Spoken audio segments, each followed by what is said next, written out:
Howdy everybody, David Minkin here, starting player with Connect More, and welcome to another edition of Avoid the Rules, a video of instruction and demonstration that helps ease rule understanding and learning. Easy start. So what wonderful, wonderful game am I featuring today? The Voyages of Marco Polo. Now the Voyages of Marco Polo is a worker placement game in which your workers are in fact dice. And it plays 2 to 4 players, and I've played at all player counts, with the majority of my plays being with 2 players, both myself and my wife. So as a spoiler alert, this game works very well with your spouse. And in fact, I bought this game for my wife for a 12th or silk wedding anniversary because silk is a commodity used in this game. I know, I guess I'm just a true romantic that way, but it turned out it was a home run. We played it over and over again because we enjoyed it so much. So I'm going throughout the course of this video show you how to play the game, and again in my final thoughts I'm going to talk about what it is that we really enjoyed about this game. But very quickly before we get to that, things that make this game unique in my mind is, first of all, again, it's a worker placement game, which is not unique by itself, but by using dice. And so the dice are your workers, and the value of the dice, in fact, represents more or less the strength of the workers. So I like that. There's that dice mitigation ability, and the ability to roll dice and make decisions based on the dice rolls that you get throughout the course of the game. So that's exciting. The second thing that makes this game extremely unique every single time you play is there's asymmetric rolls that are dealt out at the beginning of the game or chosen at the beginning of the game, and each roll is significantly different than the other. And in fact, when you look at them, like, oh my god, this roll has to be broken, but they're all so good so that every time when you play, depending on the roll that you get, it dramatically changes your strategies, dramatically changes your feeling, dramatically changes the layout of the game. And the game itself, although it comes on a fixed board, there's a lot of modular pieces that are randomly distributed at the beginning of any one game, and in conjunction with the different roles that are assigned, it makes for a totally different puzzle every single time you play. In fact, you might say that the replayability of this is near infinite, and the feelings you get from all the different times you play changes. It's not just different for the sake of being different, it is different. And the change that comes every time you play makes for a very rewarding experience again and again and again. But there's a lot to talk about. Mechanically simple game, but lots to talk about in terms of the decisions that need to be made. So let's get started, and then I'll see you again at my final thoughts. Welcome to the Voyages of Marco Polo. Now I want you to just take a minute to soak in this visual stimulus that is screaming out of your screen at you right now, because this game has a lot going on and it might look a little bit overwhelming right now, but don't worry, this is a mechanically simple game, and I'm going to walk you through all of these different bits and pieces that you're looking at. Now I've almost finished setup for a 3-player game. We have the red player and his playing area over here. We have the yellow player and his playing area here, and then the blue player and his playing area up there. Now I say that I'm almost finished setup because I've left out 2 key parts of the setup, and I've done that for good reason, and I'll explain to you why. The first thing I have left out of the setup is at the beginning of the game, each player gets to choose one of these special characters that's available throughout the course of the game. Now the number of characters that will be available to you will be the number of players plus 1. So you just basically take this deck, shuffle them out, and lay them all face up. Then in reverse player order, you get to choose which character you want to be. Now the cool thing about these characters is they grant you special privileges and ability throughout the course of the game, and they essentially break the rules in your favor, but they all have different abilities associated with them. So this is a bit of an overwhelming decision, especially for somebody who has not yet played the game, because all of these abilities seem awesome. And when you first look at it, you go, wow, they might even be broken, but they're not, and I'm going to explain to you why. So the best way to talk about these characters is to intersperse them throughout the rest of the video at appropriate times, so you might see why and how their special ability might be beneficial to you. Now, what I'm showing you as well is what's referred to as the advanced game setup. I'm going to assume that if you're watching a board game instructional video on your downtime, that you can handle the advanced game setup. There's also the basic game setup in which these special characters are just dealt out according to your player turn order, so you don't actually have a decision as to what character you get to be. Just so you don't have to think about all these different decisions during the initial drafting of characters that occurs in the advanced game setup. But we'll talk about these as we go along. The second part of the setup, again the advanced setup, which I have not yet completed, is you'll notice that every character in their playing area has been dealt 4 cards. Now these cards are end of game scoring cards, and I'm going to explain what they mean at the appropriate time. Because at the beginning of the game you're actually dealt 4 of these cards and you get to choose 2. Now again, for the advanced setup this is something you can do. For the basic setup you are just dealt these 2 cards at random. So with that out of the way, let's talk about this game. At its heart, the Voyages of Marco Polo is a worker placement game. And you'll notice that each player has 5 dice in their own playing color to begin with. These 5 dice represent your workers. And in fact, the value of each die represents essentially the strength of the worker or the efficiency that you might have at any one of the worker placement action spots that are available to you throughout the board. So simply speaking, your turn will consist of taking exactly 1 action. An action consists of you taking a die or dice, as not all action spaces are created equally on this board in terms of the quantity of workers or dice that you're going to need. But you're going to take these dice, you're going to place them on the appropriate action space, and then you'll take that action. Now, before or after you take that main action, you can also take what's referred to as bonus actions. Now, these bonus actions are a variety of different things that are summarized here on this nice sheet that's provided with the game, and I'm going to talk about them at appropriate times throughout the video. Well, this is all well and good, but what is the point? What is the purpose of this game? How do I win? Well, I'm glad you asked. Like most Euro games, you will be victorious in this game if you earn the most victory points. And victory points here are scored on this track that goes around the outside of the board. Well, that's all well and dandy, but how do you achieve victory points? Well, there are victory points to be earned at the end of game scoring, as well as during the course of the game. Now, the value and the importance of each of these scoring opportunities, whether it be throughout the course of the game or at the very end, will vary again depending on which character you have chosen, because some characters will allow you to score lots of points throughout the course of the game, and other characters are more synergistic with some of the end of game scoring. So for a game of this type, I find that the best way to talk about all of the different scoring opportunities is to walk you through the different elements of the board and the different places where you can actually put your workers to try to achieve in-game scoring opportunities and victory points and prepare yourself for the end of game scoring. Now, the final thing I need to mention so the rest of the video can be in better context and make sense to you is that at the beginning of every round, of which there are 5, there are a variety of things that occur, one of which all of the players will simultaneously take their 5 dice, put them together, and roll them like so. Now this represents the strength of all of their workers for that round. Now you might say, well, wait a second, this is a dice game and some dice rolls are made better than others, and not all dice rolls are created equal. You are absolutely right. So there are going to be several dice mitigation things that will occur throughout the course of the game that you can take to change a lousy dice roll that you might get at the beginning of the round.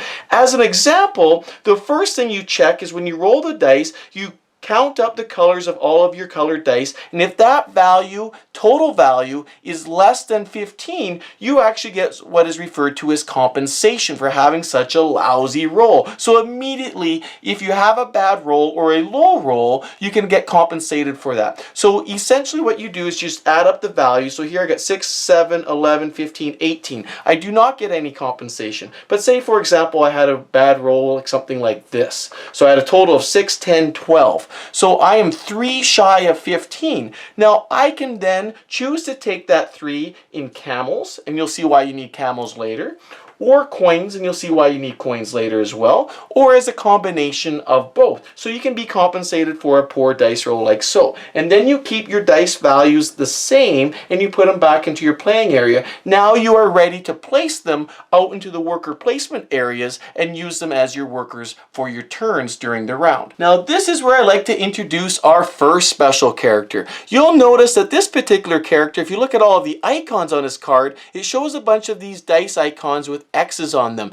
This guy does not roll at the beginning of every round. Why? Because you can simply, whenever you need to take an action, you can just simply take your dice, rotate them to the whatever face value you would like them to be, and place them according to the action that you'd like to take. So there is no dice rolling associated with this guy, and so therefore no compensation either. Now, personally, I don't like playing with this guy because he essentially condenses this game into a basic worker placement game. He takes out all of the dice mitigation and the fun that I like to have with dice. He essentially removes a lot of that from the game. But some people they like that. They don't like relying on the dice. So if you're a type of person who, even with the different other dice mitigation factors I'm going to show you, don't like rolling dice like that or putting your fate into the hands of the dice gods, well, you have this character that you can choose from and be perfectly happy playing the game. Now this is an excellent time to talk about our second character, Matteo Polo. Now Matteo Polo has two special benefits associated with him,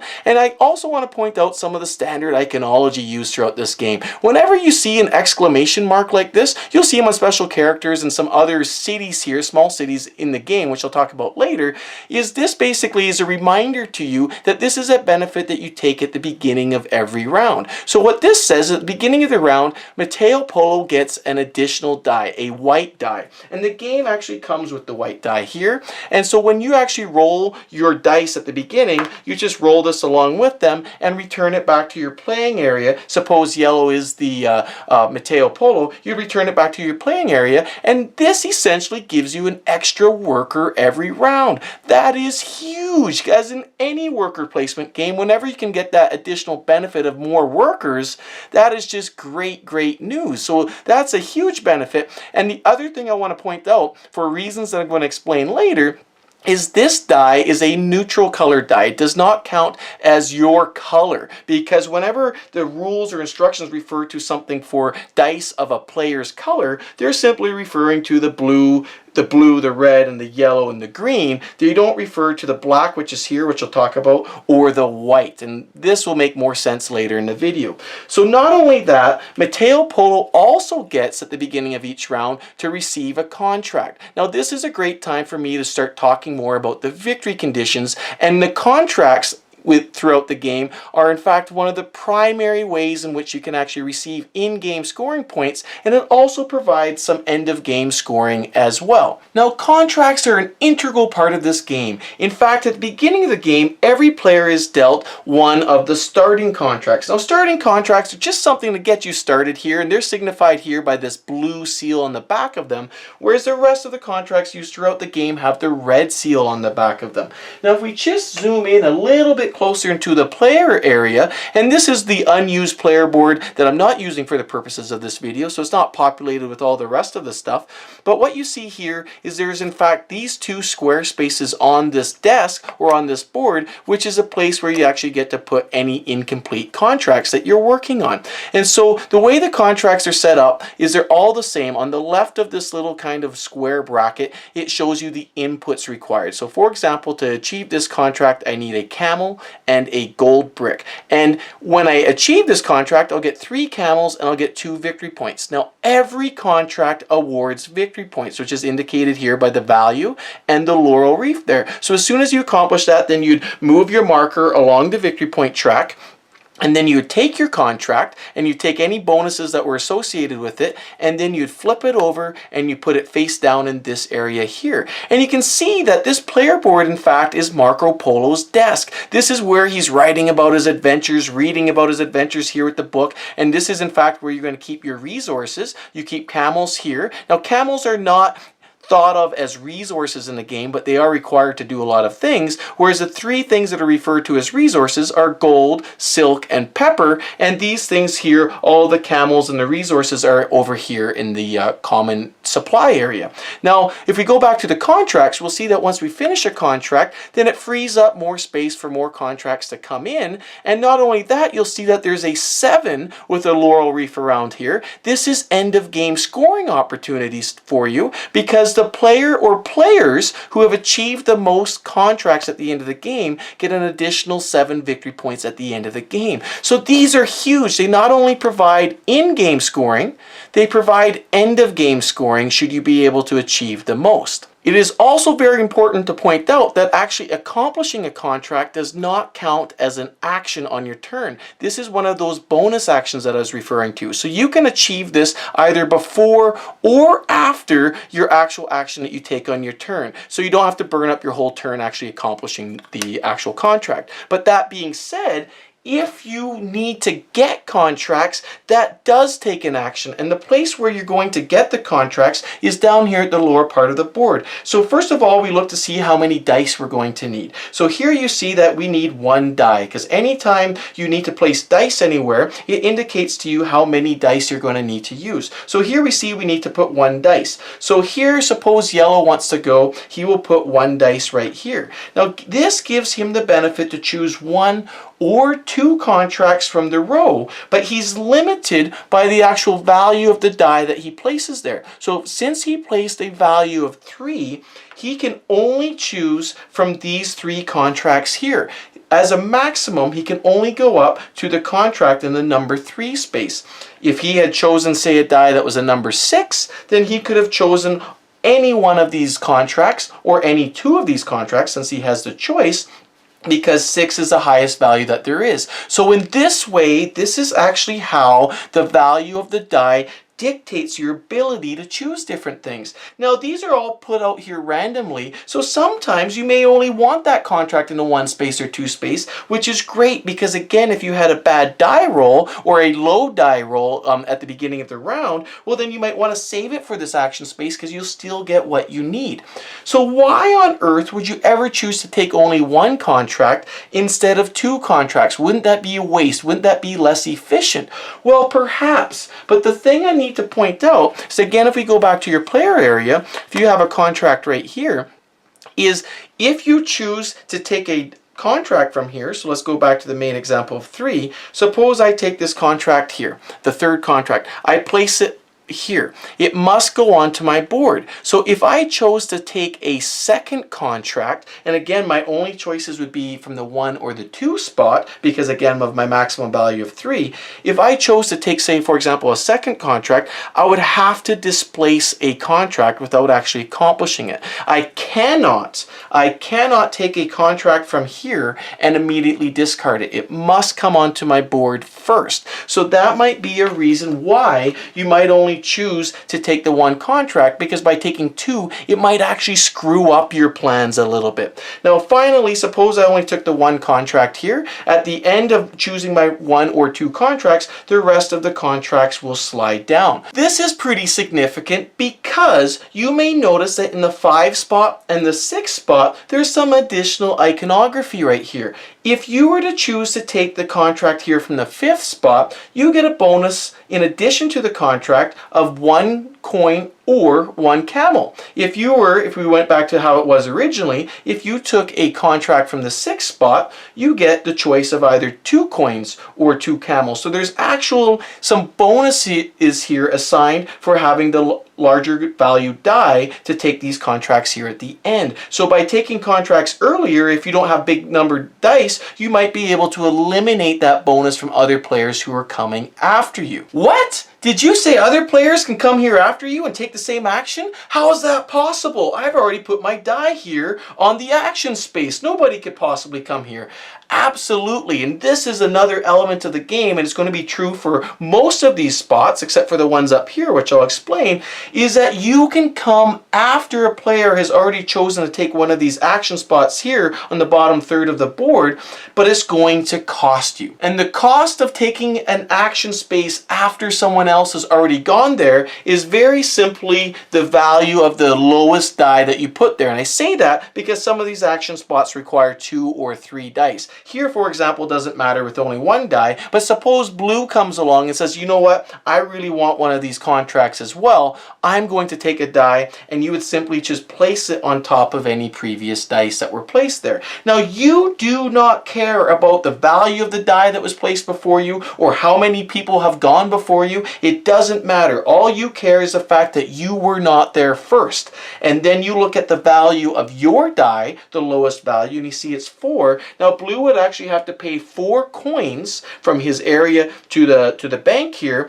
to have the privilege of taking this action space after somebody else has already done it. So in this particular case, this might be an example where maybe blue might say, you know what, I want that contract card anyhow, so I'll use my 1 die, and in that case, I only have to pay $1 for that privilege. So he would take a coin, he would pay it to the bank, then he would take this and add it to his playing area. Then after that, all of these would slide down, and then on we would go. Now, this is a great time to talk about this guy and his special ability. Now, his special ability is pretty neat because if he is not the first person to take an action, he's the second or a third or fourth, well, then he does not have to pay the coins associated with taking that action second. So normally, as you recall, when you place a die and you're not there first, you put it on top of the other people's dice, then you have to pay in coins the value of your die showing, or if you have to place multiple dice, you have to play in coins the value of your smallest value die that you place. Whereas with him, no way, don't worry about it. It is free for you to take an action second, free in terms of the cost that the dice would normally take. So the neat thing about him is the order and the strategizing how he takes the order of these different actions doesn't matter so much to him anymore because he doesn't have to worry about that additional cost if someone else beats him there first. So that may open up other opportunities for you that might not otherwise exist if you're worried about that additional cost. Now, the last thing to mention about taking multiple actions in one space is that the other critical rule to this game is that you can never duplicate a single player's color on top of each other. So for example, yellow has already gone into space, blue has already gone into space. Neither blue or yellow can place a blue or yellow die on top of the stack anymore for the rest of the round. That opportunity is gone for them. Or is it? Remember, yellow, if he was being Matteo Polo, he has this white die available to him. And again, recall that this die does not count as a player color die. So yellow could come back on his turn and actually place this die on top of blue and pay. He would still have to pay the coin, so he'd pay his $3. But then he'd have the ability to take this action again. Now, what you'll see here, again, if I look at the stack here, you see that we have yellow once, blue once, and then white. Even though yellow had the opportunity and took the opportunity to take this action twice, he's not breaking any of the rules. So that, again, is part of the power of having the white die with Matteo Polo. And again, for those of you who aren't familiar, it was with this guy right here. Now, again, with this guy, going back to his second option here, we were talking about at the beginning of the round, he's also awarded 1 contract. So in this way, he is able to skip having to really go to this space most of the rounds because he's awarded something at the beginning of the round. But his reward does not come from this pile or these 6 contracts that are laid out. Instead, they come from this special contract pile, which is here. And essentially, the game comes with a whole bunch of contracts, and you lay out a stack of 6 contracts for each round, of which there are 5. So here's 1, 2, 3, 4, and then the 5th stack was laid out for the first round. Then whatever's left over you put here in this special pile. Now, this special pile of contracts is unique because anything that discarded gets put on the bottom of this pile, and anything that gets rewarded, so for example here, if you're Matteo Polo, you're rewarded a contract card, then you would simply draw the top contract card here from this deck. Now this is also special in the fact that you are not obliged to take this contract into your desk. So if you flip this over and say for example you have a desk that's like this and it's already full, you are not obliged to actually take this contract cards, because since it was rewarded to you, you have a choice to either discard it or to add it. Whereas if you were to take a contract card from this action space here on your turn, then you must add that contract to your player area. So I hope that makes sense, and I hope the difference between those two scenarios actually makes sense. Now, to the astute observers out there, you also notice that we got these 4 black dice right here. These are also not the same color as any of the player colors out here, and are a neutral color. Now these black dice, the number that you use in any game is the number of players plus 1, and to get a black dice, you can either be rewarded to it. So say for example, we go back to one of these contract cards. Whenever you see a symbol like this, if you were to achieve this contract card, not only do you get the 6 victory points, you actually get to take one of these black dice from this area. And when you get one of these black dice, you just roll it like you would at the beginning of the round with your other dice, and you would add it to your player area. So suppose Blue got it and he gets to use it. Now he gets to use this die as an extra temporary worker, because black dice are always returned back to this area at the beginning of every round. But it does give you a temporary worker, and again the key point here is it is not of your player color. So by getting black dice, you can actually use this to reuse action spaces throughout the course of the game without actually having your color being used twice on the stack. Now the other way you can actually get these black dice is as a bonus action, and again it's outlined here on this bonus action card, is you can trade 3 camels to get 1 black die. So you'd simply, if you have enough camels, you just trade them in and take a black die. Now should this reserve get emptied throughout the course of the round, and then you win a black die during something like this, well, too bad, so sad, you were too late to the party. But don't worry, next round they'll all be returned and they'll be available for everybody else. So speaking of these bonus actions, not only can you actually add a temporary worker through this black die, you can also modify your dice rolls, because again, you might not have been very happy with the dice rolls you got at the beginning of the round. So you have a couple options available to you. For the cost of 1 camel, you can actually take a die and you can re-roll it, and however it rolls, well, you've left your fate to the dice gods, and that's what you get.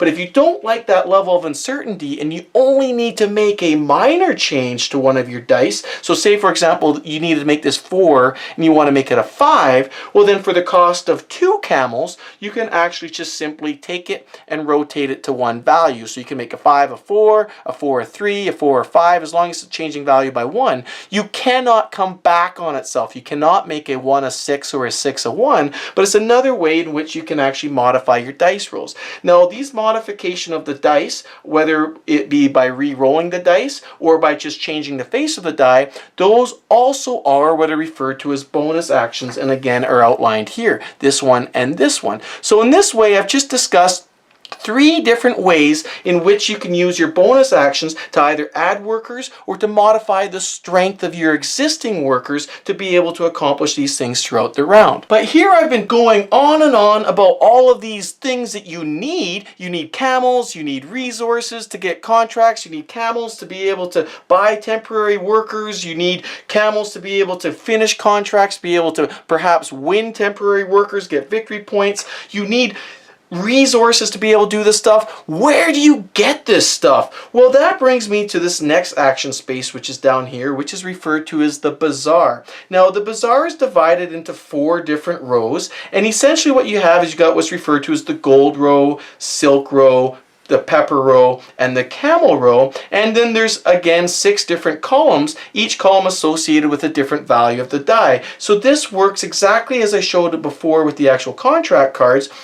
Say for example yellow wanted some camels. He would simply put his yellow die here where the die is indicated, put him right here, and this allows him to choose any one of these 6 rows here because of his value of 6. If he chose only 4, then the maximum he could take is any camels here up to the 4th column. So why would you want to take something that's less than the number you actually put on there? Well, say for example you wanted some pepper and you put a 4. So if I put a 4 here, I'm entitled to have up to 3 peppers. But suppose I don't need 3 peppers, I need a coin and maybe just a couple peppers. I could choose to take the reward in the column 3 and take that, but I cannot choose to take the reward of anything higher. So again, you're always limited to the minimum value of the die that you use for the worker placement action. So where that is really significant is when you get into these actions that require 2 or 3 dice. So say for example, yellow wanted to go up here, and he puts a 5 and a 4, well then the maximum spot that yellow could actually take here is the 4, because the 4 is the minimum of the 2. So yellow could then take up to 3 silk or take anything less than that. And then if you were to take gold, well then now you need 3. But in this instance, yellow could only take the 1 gold brick because the minimum value here is 1. So that's really expensive. But in this way, you can come here and you can actually start getting the resources and the camels required as input to these other things that I'm showing you about the bonus actions and these contracts, among other things that we'll talk about. Now this provides an excellent opportunity to talk about our next special character. Now this next special character is actually player number dependent. So depending on the number of players that you're playing with, you're going to choose the one that's appropriate. Here we have a 2-player, 3-player, and 4-player. So at the beginning of the game, if you're playing with 4 players, you take this guy, you discard these other 2 to the box, and then you'd shuffle him amongst the rest of the characters. Now, if we look at the 4-player card, you'll see that he's got a little picture of the Bazaar here showing one of all these 4 different things. What this means is this special ability is whenever anybody else takes one of these actions here, so say for example yellow takes the gold action, then if you have this card and you're not yellow, then you also get to take 1 gold from the bank. You get to benefit. You get to piggyback from that relationship you have with yellow. Awesome. Similarly, if yellow say went here for the silk, then you get to take 1 silk. Again, for the pepper, you get 1 pepper, and for the camels, you get 1 camel. So this, again, is a very powerful way, very powerful person in order to be able to continually collect resources outside of your turn. Now, for the 3 and the 2-player games, he also provides you benefits at other spots in the board, and we'll talk about that in a bit. In addition to the Bazaar, we also have this space down here, which is referred to as the Khan's Request. And you'll see that there are essentially 4 squares that are printed on here, 1 for each die that could go here. But in a 3-player game, we take the player color that we're not playing with and we fill the leftmost spot. In a 2-player game, you'd actually fill the 2 most left spots, so only 2 spots would be available. So for whatever number of players you're playing with, there's only as many spots available as that many people that are playing. And the way this simply works is you'll notice that between each one of these squares where you can actually place a die, there's a less than or equal to sign there for those of you who like math. And that simply means is that for each die that is placed here, you place it in the leftmost spot. So say for example yellow decides to go there, then 4 is greater than 1, and that gives him the ability to choose any one resource that he wants. And again, the resources are gold, silk, and pepper, and 2 camels. So for just placing his guy there, he gets that and he's getting some resources available to him. Now the next guy that comes along has to either place a value 4 or 5 because it must be greater than or equal to the previously placed die. Now, if we go back to our special character that I just showed you, now for the 3-player game, not only do you get the benefit of getting the resource or the camels when someone goes to the Bazaar, you also get a camel anytime somebody comes and uses this Khan's favor, this Khan's request area. So anytime anybody else goes and puts their die here for their troubles, you get a camel. Woohoo! And while we're here and while we're in this part of the board, I just want to go directly above here, and you'll notice that again there's a place where you can place a die and there's 5 coins indicated here. So you can also, as an action, simply place a die here. The value does not matter if you're going there first, and you get from the bank 5 coins. Now, again, going back to this special character, if you are playing in a 2-player game, not only do you get the previous 2 benefits that I outlined, if someone actually goes, your opponent goes and takes the 5 coin action space, you actually get 2 coins for him or her going there. So that's this character, and those are his 3, all his different abilities depending on the number of players that are playing. So in this space here, though, you still have to respect the order of placement. So say, for example, blue wants to go there afterwards, well then blue would still have to pay 1 coin for getting there second because the value of his die is 1, and so essentially the net to him is only going to be 4. The reason why I mention that, if you are playing a 2-player game, you would actually populate this at the beginning of the game with a player color that you're not playing with as well, and he's always there. So this is always going to cost you because you'll never be there first because the dummy player, if you will, has beat you to it. You might say, well, that doesn't seem very good. It's going to cost me money to get money. Well, that's just how life goes sometimes. But if you don't like that option, you also notice that there's a money purse up here, but you'll see that there's only 3 coins being shown, and you see there's a place to put your die, but it's unlike any of these other die placement areas. So this signifies that you can throw a die here. You must place a die here, but it is not an action. By going here, this is again referred to as one of those bonus actions, but it's still going to cost you a die to go there, and so you can get 3 coins for doing so. So the value of the die, the fact that other people have gone there before you, does not matter. It does not live by the same rules as the actual action space where you get the money. The other rule that it does not live by is you can go there multiple times on your turn and it doesn't matter. You can break that same color rule because that only applies to the actual action spaces. This is a bonus action. So why am I going on and on about money? Well, firstly, from a victory point of view, at the end of the game, every 10 coins that you have is worth 1 victory point to you. Now, I gotta be honest, that is a lousy exchange rate. You do not want to be relying on that for your end of game scoring. I feel like that's more like a booby prize, kind of a pity that you didn't plan better throughout the course of the game, because you are going to need money to be able to travel. Now, the travel action space is down here,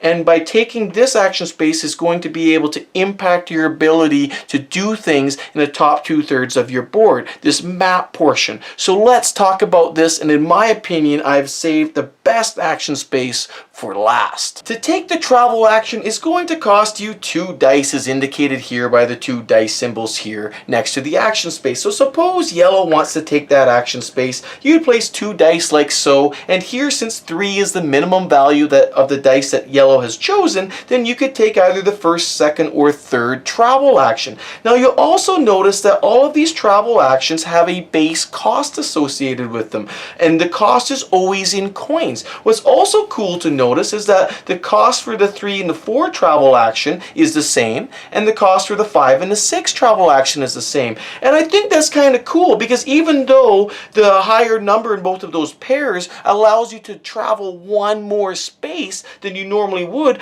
I like to think of this as your Marco Polo. You're on your adventures and you're taking longer adventures. You might have made a few friends and maybe shared a few costs along the way, so you're able to travel farther but for the same cost. So this is really important to point out, because if you are trying to make big travels or big trips throughout the course of the game, it's important to note that these 2 breakpoints exist. So what exactly does this mean? Because for each value of each one of these dice, you're allowed to move an equal amount of spaces up here in the map. So what do we have up here in the map? Well, you'll notice the map is essentially divided into 3 things, but for the point of this conversation, I'm going to say 4, and you'll see why. The first thing you're going to notice is that there's these large cities here indicated in orange. What's really cool about them is at the beginning of the game, there's a whole deck of cards in which you shuffle them up and you randomly deal out additional action spaces. As you, again, if you indicated here, you see that there's actually a space here for a dice. So you have all of these different action spaces available at these orange or these large cities that are in addition to all of the action spaces that I've already talked about here in the bottom third of the board. But there's a couple really cool things about this. You can only take that action space is if you've moved your guy, and most of the guys here start in Venetia. There's going to be an exception for one of the special abilities, but I'll get to that. If you can move your guy and actually have him stop his movement at one of these large cities. And the way that the movement is going to work is as you move to a city, if you are the first person there, you'll also notice that there's a tile at the top of it. This is a special bonus tile that's awarded to the first person who gets there. And again, this is for the large cities. So again, here we see that we got this contract symbol here. So then if Red was the first person to get here, he would get this bonus tile, and again he gets to draw this contract tile from this special pile, which I've already mentioned. And again, like I've already mentioned, by drawing this special tile, he may not like it, so he actually has the ability to discard this, because this is another instance in which a contract has been awarded to you and you haven't actually made the decision to take it. But anyhow, you would take this, get rid of that out of the game, and whenever you land on a city and you stop there, then you take what's referred to as one of your trading posts. And these are all these little houses, if you will, on your own playing area, and you add it to one of these areas. That's mandatory. That doesn't cost you anything. You just add it. Now, by having a trading post in a city, that now signifies that that worker action is available to you now for the rest of the game. So, but whenever you see that you actually have your trading post, now on Red's turn, in a future turn, he might take one of his dice and he might place it here and take that action. I'm going to explain these actions after I talk about the rest of the actual movement that goes on. But in doing so, now you've opened up all these new action spaces, and thematically I think it's really relevant, because by moving along the Silk Road and traveling all across the world, Marco Polo is making connections, he's making business contacts, he's forming relationships with these people, and these relationships are allowing him to progress further than he normally would what's available to him if he wasn't doing the traveling.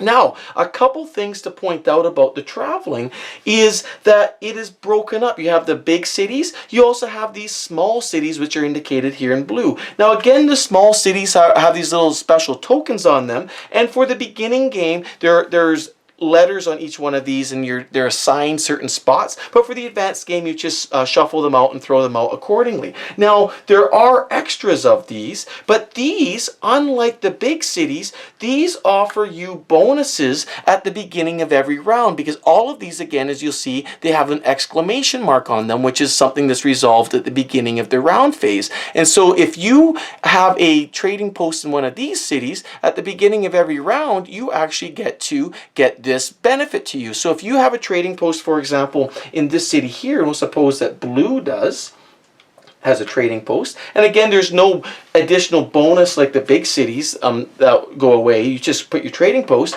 Then blue at the beginning of every round gets a camel and 3 coins. So that's pretty cool. So by going to the small cities, you're able to build up some special privileges and basically build up a bit of an engine, if you will, to start getting resources at the beginning of every round. And so then again, you place your trading post there. So I should point out that these trading posts actually can also provide some victory points if you travel around enough, because here again is the empty player board for green, which I'm not using for this video, but you'll see all of these spaces in which the trading posts are placed on the actual board. So the way that you give up your trading post whenever you stop into a city is you start with the left and you work down and just work your way down each of these columns. If you get to your second to last trading post, you immediately score 5 victory points. Woohoo! And if you get rid of all your trading posts, you'll get an additional 10 victory points. So by getting rid of all of your trading posts, you actually get rid of 10 plus 5, 15 victory points. You actually earn 50 victory points by traveling. So that's an additional benefit to the traveling, and also some of these different action spaces that become available to you. Suppose you had a trading post in this city. By placing a die here, you now get to exchange 2 camels for 2 coins and a victory point. Now, again, these spaces, like the other spaces, matter. It matters what your actual value of the die you place on here. Because what's really cool about this is that the number on your die is the number of times in which you're able to actually take this transaction. So if yellow were to place a 5 here, then he's able to trade in on his turn 5 sets of camels for 2 coins and a victory point for each set. So for example, in this particular example, yellow could trade in 10 camels for $10 and 5 victory points. And so this becomes essentially a multiplier. If, say, for example, that value was a 3, then you'd only be able to trade in 3 sets of camels for these benefits. So that's really, really interesting. It opens up all kinds of possibilities. And this is where you're trying to map out, well, how do I go to these places? What am I going to do? How do I get these action spots available to me? Because some of these other ones here, just to give you a flavor for what they look like, here's another one in which if you put your dice here, depending on the value of the dice that you place, the value of the dice the die you play is between 1 and 5, you get 1 gold brick. But if it's 6, you get 3 gold bricks. And as you can imagine, the other place that you get gold bricks here is down at the Bazaar. That takes 3 dice to get any of these gold bricks, and like that's really expensive. So generally the exchange rates that go on up here in these special actions, these action placements, is better, but you gotta earn it, you gotta get there. The other thing that I need to point out is that there's these little huts, these little oases. Now these do nothing other than slow you down. You want to get and do all this stuff, but these are there just to slow you down, because again, if you look at this action space, you can either move 1, 2, 3 spaces. Well, you have to connect the links of these roads, and if there's an oasis in your way, well, then that counts as one of the links. So you just can't simply go from city to city. That would just be way too easy. You actually got to spend some time enjoying the journey to get there. But you'll see that not only do you have this base cost here on the actual action space, you'll see here in a lot of the land travel areas, there's pictures of camels along the links. Sometimes here, for example, there's 3 camels, there's 2, here there's 4, and here, of course, there's 4. You're going through the rugged mountains, you're traveling through here. It's going to take more manpower, more of a caravan to travel between these cities, so it's going to require more power to do so. And generally speaking, in a lot of the water crossings is going to cost you additional coins. So not only do you have to pay the base cost, if say for example yellow decided to go 2 spaces, so he rolled this, he has a 3, but he's choosing to take only the 2 action, so he's going to pay 7 coins as a base cost. Then he'll move his space 1 to the oasis and 2 over to here. So for moving over there, he'll still place one of his trading posts into here. So now that signifies that now he's has the ability to actually use this action space later on in his future turns. But in addition to paying his 7 coins, he also went on over this link that has 3 camels. So he has to pay 7 coins plus 3 camels in order to travel there. So this is this additional cost that's on there.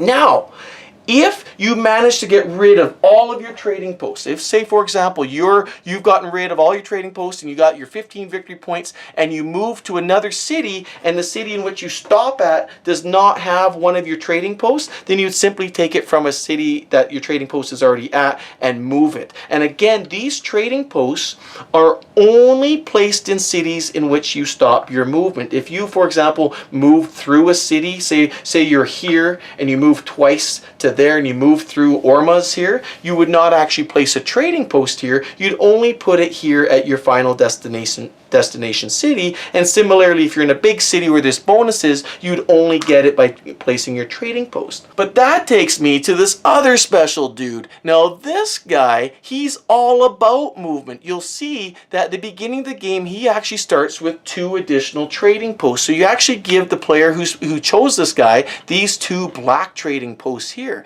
And his special ability is that if he's able to get rid of all 9 of the trading posts in his color, because that's how much every player starts with, plus these additional 2, which is 11 trading posts, if he gets rid of all of those, he will get 10 victory points at the end of the game. And you go, whoa, like, is it that easy to get your trading posts on there? No, it is not. This is very hard to do. So in order to make life a little easier for him, is that he has the ability to drop trading posts in cities as he passes through them. So normally, as I just explained, is if you move, say, 2 spaces here to here, yellow could only put a trading post in Karachi.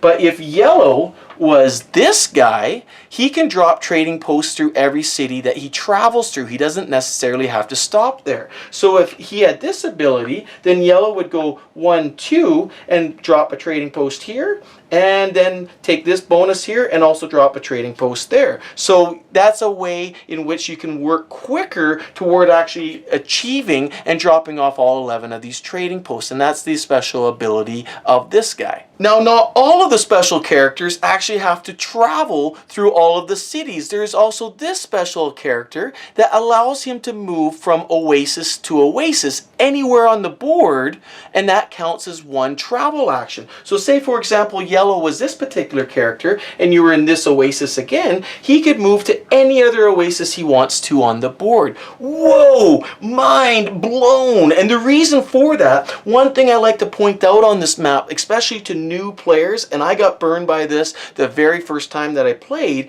is that the tendency is here to look at it, you start feeling like you might be able to connect up these cities quite easily, but you can't, because you'll notice that typically these roads, these routes that Marco Polo took are in the east-west direction, and there's very few north-south connectors between these different bands, except for near the edges. So for example, you see you got 1, 2, 3, 4 east-west routes with only a few areas where they actually get connected up on either the west or the east sides of the actual map. And the reason why I point that out is because it goes back to these 4 cards here that are dealt to you at the beginning of the game. Now, these 4 cards are going to provide to you some end-of-game scoring opportunities, because if you think like Ticket to Ride, and this is the comment that most people say when they see these for the first time, is you'll see each one of these cards actually has 2 cities identified on it, and they're labeled here as well, and they get a little map showing you where they are. So here, for example, we got Alexandria and Kashgar.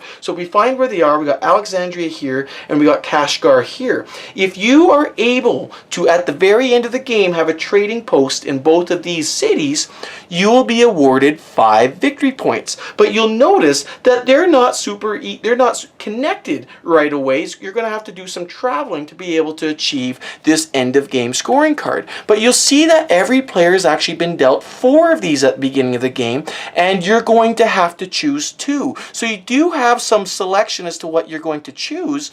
But when all is said and done, you're going to choose your 2 cards, you're going to get rid of the other 2, and then these are your cards, your goal cards, if you will, or destination cards like Ticket to Ride, that you need to go put trading posts in. But you'll also notice that the base of these cards, there are these different victory points for 1, 2, 3, or 4 not equal. So what does that mean? Well, not only can you get the victory points for achieving the card as a single entity in itself, if you look at the 2 cards together like this, you'll notice that you could have up to 4 different cities between the 2 cards. But it's also possible sometimes you might choose 2 different cards with that share a city, just so you can get some synergies in trying to achieve both of those cards. Or other times you're pretty aggressive and you're going for 4 very unique cities. Well, then if you take a look at the bottom again, if you're able to get your trading posts in 4 different cities of the 4 different cities identified on your trading cards, you would get 10 victory points. And so even if these trading cards, these end of game become like a bust, they just don't work out for you, and say for example you only get Karachi on one and Alexandria on the other, you don't actually achieve any of these individual cards, but together you have actually gotten 2 unequal cities, you'd still get 3 victory points as indicated on the bottom. So the big number of victory points is for achieving the card, and the small victory points on the bottom are for the different trading posts that you're able to put when you look at the 2 cards as a whole. So then this is why I waited till now to show you that part of the setup, because it's very important for players to understand the consequences of the trading posts that they're going to choose, because sometimes you have this, I know for me, I had this Ticket to Ride mentality. I'm like, oh, there's nothing I can't do. Of course I'm going to do it. But if you have things scattered all over north, south, across the map, suddenly getting to to all these places, you got to do a lot of horizontal movement, east-west movement, before you get back up to the right route and get back across. And again, you've only got 5 rounds to do this all. And how are you going to travel? Well, you got to go back down here to travel. It takes 2 dice. Oh man, so there's a few other ways you can actually travel. Again, you can be rewarded travel, which is pretty cool. So here by doing this, you might get this contract. I'll be rewarded to move my guy 1 space. So although that saves me the cost of actually having to place dice here and pay the coins that are indicated on this action space, I would still have to pay any costs that are actually indicated on any link that I may be traveling to. So you have to keep that in mind. But again, with guys like him, maybe that's going to be a lot easier for you to do. You might want to be very aggressive on your end of game scoring cards that you've picked up, your destination cards, because this guy really allows you to fly over the map. And in addition, you see this exclamation mark at the beginning of every round, you're going to get 3 coins to maybe help you out with any additional costs of things. So that's pretty cool. There's another guy or team of guys that's going to help you out, and this is one of my favorites. I love playing with these guys. Is not only do you have 1 travel meeple here, you're actually going to have 2 travel meeples. So in fact, what's really great about this game is they provided, again, with the components, an extra meeple in all the different player colors. So it's not color specific. So suppose, oh, green's not playing, but suppose blue decides to be that character. So then blue would actually start with 2 guys up here in Venetia. And so when he chooses to take the travel action, then he can split it up. He can move, say, for example, 1 guy here and 1 guy down there, and he can split these guys up, and it allows him to take these different routes and peg off a bunch of different things and perhaps be a little bit more aggressive again in these end of game scoring opportunities, because sometimes you can be quite synergistic in trying to pick places to put trading posts that overlap, but then you're limiting yourself by your total number of victory points you can get when you combine the 2 cards together, because the maximum you'd ever be able to achieve would be 3 different cities, because you can't double dip into the same city. So in those types of guys, you might really try to be aggressive and go for the 4, and typically try to get the harder to get ones that are even worth more victory points just on their own, because the range of victory points here is also quite different, and that might make the difference in actually winning the game. And in addition, this guy also allows you to get 1 free camel at the beginning of every round, again identified here by the exclamation mark, because as you see, when you're traveling with these guys, camels are extremely important. You need them to be able to travel along a lot of these routes, in addition to all those other things I was talking about, the input for contract cards, for taking these bonus actions of modifying your dice roll or re-rolling your dice. And there's in fact different other small cities that will award you camels to help you out along the way. So for example, this particular small city, beginning of every round, 3 camels, boom. So again, if you're having a high transportation strategy, you might be looking for these types of things at the beginning of the game and try to plan your route accordingly, and hopefully try to get this early in the game so that you might be able to benefit from it for additional rounds.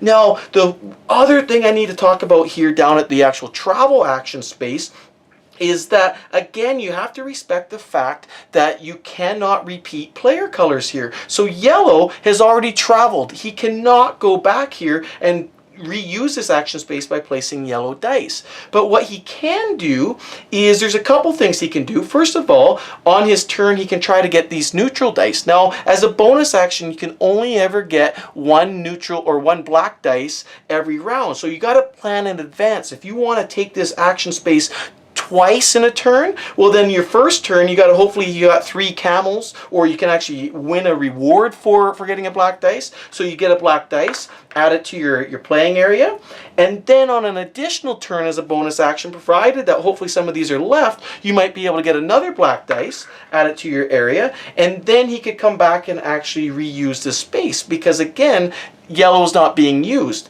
But you'll recall that we had that other special ability, that other special character that had the white dice, and not only does that give you an additional worker every time, what's really cool is you can actually combine that with like a black dice, so you're not forced to get so many black dice, and that would also be perfectly acceptable. Now, I've talked about, I said there's going to be 4 things on here. I've only mentioned 3. I wanted to show you the end of game scoring through the cards, but what about this little place up here called Beijing? Now, Beijing is extremely special because all of these other places are going to give you end of game scoring through the cards. They're going to give you additional benefits for different action spaces to take. They might give you some things to help you take benefits at the beginning of every round. Beijing is strictly an end of game scoring opportunity for you, and it's extremely important that you point this out to people who are playing for the first time, because if you get all the way to Beijing, so suppose yellow gets there first, you'll notice in Beijing there's 4 spots and each one of them has an unequal amount of victory points associated with it. There's 10, 7, 4, and 1. So if you get there first, you get to take one of your trading posts, and I'm quite sure you'd want to put it on the highest victory point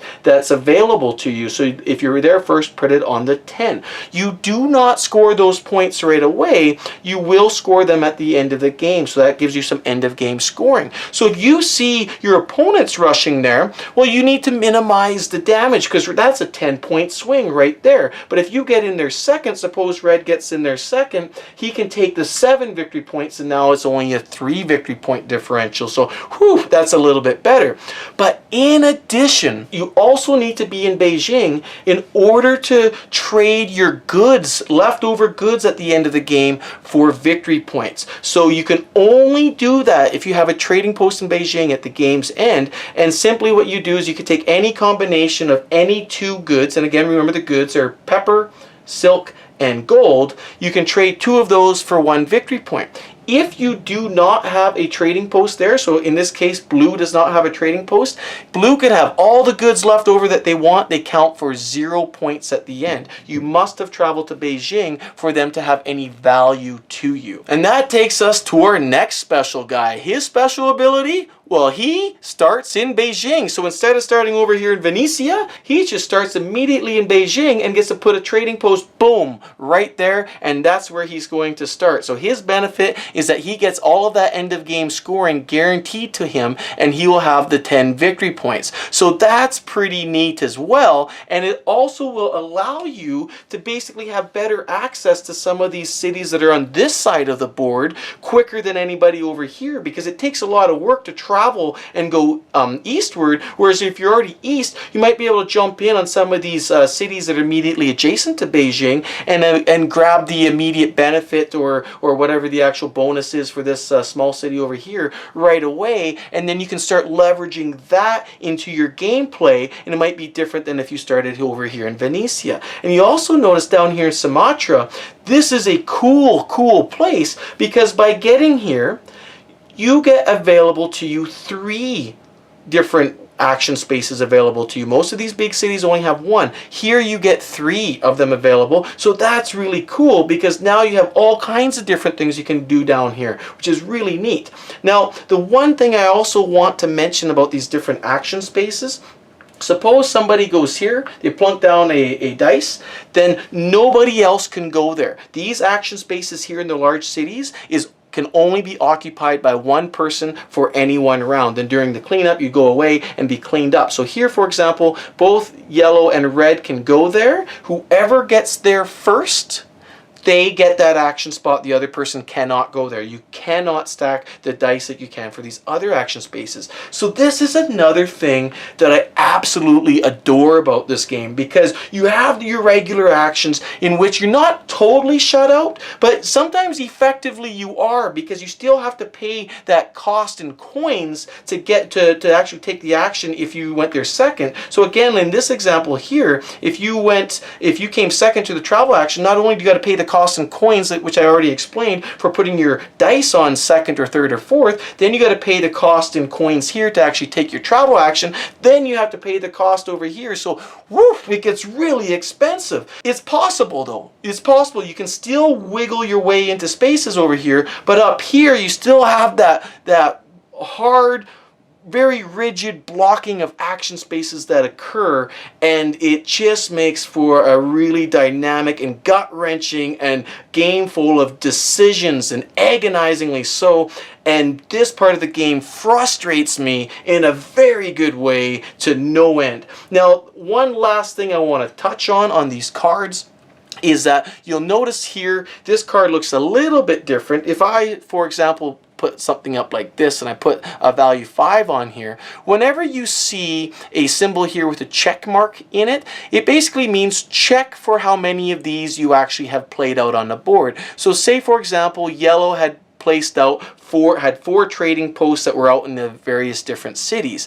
Well, then by placing a dice here, you basically have to compare the value of the pips on your die versus the actual value of trading posts that you have out, and you choose the smaller, and that will, you get to take the reward with this. So say, for example, again, if yellow only had 4 trading posts out, then even though 5 is higher, you can't get victory points for something you already haven't achieved. So then by placing this die here, yellow can get 4 victory points again, assuming that they had 4 trading posts. Now take the opposite situation. Suppose yellow had 6 trading posts out here in the different cities. Well, then 5 is actually the smaller of the two. So then you could only count 5 of them towards the actual victory point condition and get get 5 victory points, because you can repeat this up to 5 times. So this is true for these trading posts, and there's also cards out here where you have to check how many completed contracts that you have. An example of such a card would be something that looks like this. So again, for example, suppose somebody goes here and they put a 5 on there.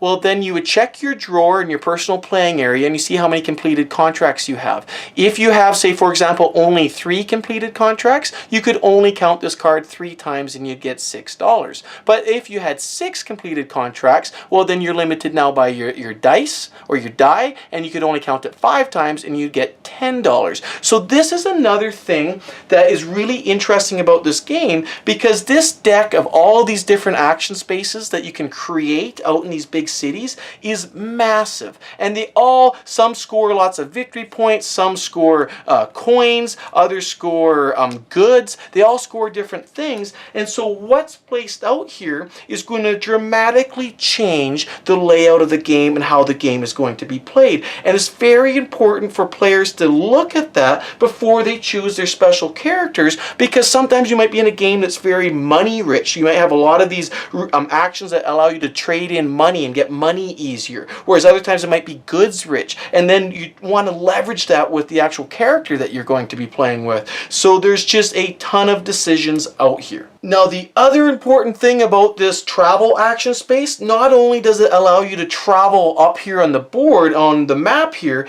it also controls who's going to be the start player, as indicated here by the start player token here, for the next round. So very simply, suppose red had taken the travel action first, and then yellow had taken the travel action second, like so. Then yellow was the last person to have actually taken the travel action, as indicated by his dice being on top of the stack. Then he would actually get, for the next round, the actual starting player token and go right here. So there's some really interesting things about this, because again, since travel is fairly expensive and you had to pay a cost to actually take the action in addition to the actual cost of the action, here yellow would have had to play 3 extra coins for their value 3 dice, then it also rewards you a starting player. So if you need to continue to travel, say for example your next turn, you get first crack at it before anybody else actually gets to go there. And it does not matter if you actually took this travel action with your own colored dice. So say for example throughout that turn red was taking black dice and saving them up, and red then again took the travel action again with 2 black dice, which is legal because again, you know, he's not showing the same color, player color in the stack, even though he's taking the same action. He's using these neutral colored dice. Well, in this particular case, red would actually get the starting player token back, and if should this happen in the game, we find it's easier just to keep track by giving that person the starting player token, whoever played the neutral dice, so we can remember who played it. So, whew, I think we've done it. I think we've talked about everything you need to know in more detail than you probably wanted to know about Marco Polo, and I hope I gave you a sense of the excitement and the decisions and the way that this game is going to be played out. It's just a beautiful game. We'll talk about it more in my final thoughts.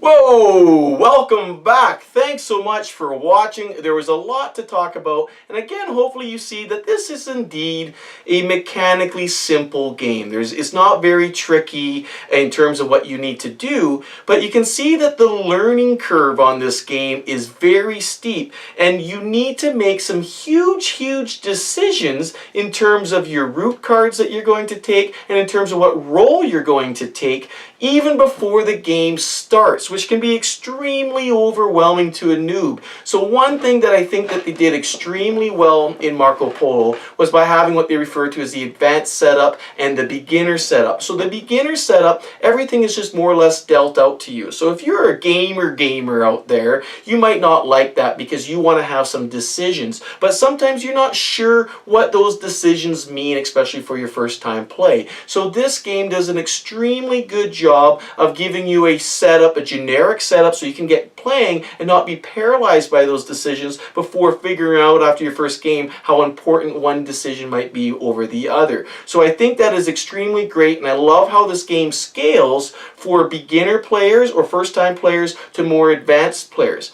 And then I love then once you become more advanced and you start getting immersed in this game, the immense replayability that occurs with this game. I think it is just phenomenal. I talked about it throughout this video, probably ad nauseum.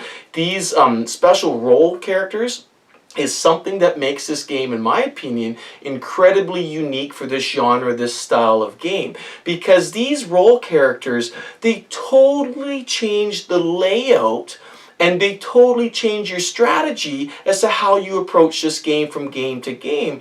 And what's really neat is some characters work very well with the setup. There are different cards for these large cities and the modular setup that might occur, and other characters don't work quite as well. So then it becomes just a really interesting puzzle right from the get-go as to how can I actually work these guys together, where are the synergies that are going to exist, and those synergies will change from game to game. And for that, I find this game incredibly rewarding for all player levels and all player counts. As I mentioned in the beginning, I've played with every player count. Most of my plays have been with 2 players with my wife. Now, I've read on some forums, some people do not prefer the 2 players because you have some of these action spaces actually you have to have a setup where you actually take away some of the action spaces to keep it tight. And I think they've done a very good job in this game of keeping the game tight for all player counts, so you just can't randomly go and double up on different action spaces. And they've done a great job for all player counts in also making the game tight by introducing this special rule where you cannot have the same player colored dice on any one action space. And I think that is just an absolutely brilliant mechanic for the worker placement style of game, because lots of times with worker placements you either get blocked right out of a spot and like, you know, that I really need to get into that spot, and you get blocked out, and that's part of the charm, if you will, of worker placement. But I like how they've integrated this other workaround. Is, well, you can go and take that action again, or you can take that action after somebody else, but it's going to cost you. If you take it after somebody else, well, it's going to cost you coins. Okay, fine. Okay, so I can plan for that. But if you want to take it again, you can, but now it's going to cost you several actions in figuring out how you're going to get neutral colored dice. That might even be your special ability, so that you can use those to get in on an action space. And I think it's so clever. I think that element of it is just absolutely clever, this worker placement component of it, which makes it for a tight game at all player counts. And then again, by some of these other spaces that are available, then they actually tighten that up with a few little modifications you make to the setup. So this game scales, I find, incredibly well for different player levels and for different player numbers. Now, obviously, if you're playing different player levels and you have, say, a beginner with a person who's played 5 times and you choose the advanced setup, well, then a person who's played 5 times obviously has the advantage, because they'll be able to see a lot of these synergies that exist both with the setup and with the actual different cards that are available. They may see them quicker, and this is also one of these games that goes by so fast. These 5 rounds fly by like that, is that if you start behind or you start yourself off in a bad position, you may feel that you'll never recover, and sometimes that's a little bit frustrating, especially for new players. So that's something to consider. Now, the other thing about two players that is also perhaps a bit of a negative point in terms of how this game scales is that you only get then 3, if you're playing with the advanced setup, you only get 3 of these guys dealt out, and then you have to choose. And frankly speaking, my wife and I, we found when we were playing 2 players, sometimes the 3 that were dealt out, there was 1 that we really liked, and then 2 that were like, meh, you know, I'm not really sure. Like, it just didn't seem, when you see the setup of the board and you see what those guys are, you're not really sure about the actual plausibility of having a chance to win with one of them. And I know that's a bit of a shallow statement, because then you're like, well, there's always ways to work it, but sometimes we just found when you dug into it, like, well, there's one we both really liked, especially after playing the game, you know, 4 or 5 times together. We both really liked one, and the other 2, when we saw the synergies or lack of synergies that might exist on the board, we were pretty cold about it. So we actually kind of house ruled that and just added more. We added double the amount just to give us some more flexibility. Whereas when you're playing with 3 or 4 players, there's a lot more guys to choose from, and there's a lot more different roles going on, and it forces a little bit more. There's a little bit of everything for people out there, whereas with only 2 players, sometimes we found that the choice was a little bit limited, and that was randomly determined by what you picked. But you can house rule that easy enough. So that was the only real kind of hiccup I saw. The other thing with 2 players is this one spot that's where you can actually get 5 coins. Well, that's already pre-populated with somebody else's coin, and we found, or with the dummy player's dice, pardon me, and so we found that to go there, it was really, it became almost like a non-spot, and for a couple of reasons. Is if the other person was playing with this guy that benefited from, if you went to the Bazaar or the Khan's favor or to the coins, and that guy gets 2 coins every time you went there, well, he gets 2 coins, plus you got to pay a coin to get there, and then you only really get a net of 4, this guy gets 2, so your net to your opponent's really only 2.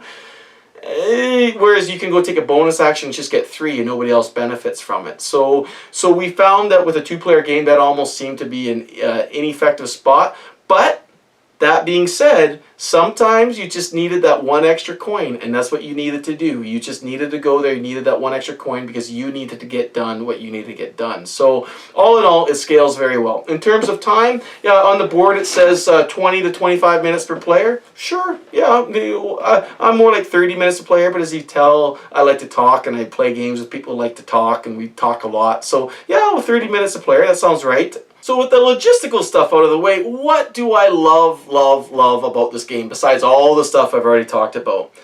This game is incredibly tight. It is very tight. All your resources seem to be tight. You seem to be constrained. You seem to be full of angst every single moment throughout this game. It flies by, like I said before. You only have these 5 rounds and it's done. And I find that when you sit down, you look at this, you start planning, you start doing all this stuff, you think you have more time than you really do. And after your first game, like, whoa, what happened? I still need to do this, I still need to do this. How am I going to travel from here to there? It's done. It's gone. And then in order to cover large ground, you got to take the travel action twice, or you got to find ways to be awarded travel actions. And trying to maneuver all of this is a real great exercise of your neurons. They're constantly firing. And I would not consider this a heavy game. I consider it a medium game. It is not a heavy game, but the choices you make, it just seems you're just full of tension and frustration. This game, whenever I play with other people were just frustrated all the time, but in a very good way, because you're like, wow, how am I going to do that? How am I going to do this? And then what's really important to me, because it still preserves that classic worker placement. Someone goes there first, you either A, can't go there again, especially if it's one of these worker placement actions up here in the map, or B, now the cost to go there is increased because now you need to pay for your dice to get up there. But if you're short on cash, well, then you can only put maybe some of your dice that are lower numbers, but then that takes away the effectiveness of that spot because you really needed the 6 value to get more actions out of that one spot. And then I think thematically, having these worker placement actions that are available only if you go and put trading posts in these large cities, I think that is just awesome. Like, I just love how the worker placement actions are split that way. There's things that are available to everybody, and there's a way to get to them no matter what happens throughout the game. You can figure out a way, but then there's these other spaces that, you know what, in order for you to take advantage of this this special benefit here in Karachi, well, you need to have traveled there and make contacts with the local people and become known at the local market so that you can actually take advantage of that stuff. And thematically, that just makes a lot of sense to me. And so to go there, sometimes you really need to be planning your route. Like, not only are you planning the worker placement that you need to do and try to work towards your end goals, but sometimes you need to plan, well, how do I get that worker placement option available to me so that I can use it in subsequent rounds. I think it is just brilliant how they've done that, and the way in which that you have to make these decisions is really, really clever. It makes for a very well integrated, smooth game that just flies by. And part of the reason why they say that time flies when you're having fun, absolutely, because you're fully immersed this entire game. Now, that being said, some people may get frustrated by that because one wrong action, especially early in the game, or a wrong decision or an oversight, sometimes can really cost you. It can cost you the game, it can cost you the round. It might get to a point where you feel like you're not being effective or you're not doing anything of any consequence on your turn because you planned it wrongly or somebody jumped ahead of you, and you might get frustrated that way. And I have seen a few people frustrated like that. So it's a fine balance. I'm on the side of I'm frustrated the entire time playing this game, but in such a delicious, excellent way that all I want to do is play again and again and again. Where I've seen other people on the other side where they're frustrated to the point where they don't feel that they're making any, their actions aren't consequence, and that's okay. That's, that's maybe the game, is too tight of a game for what they prefer. That's fine. And so that's the only slightly negative that I've seen from people I've been playing with. Other than that, everyone I've played with has totally enjoyed this game.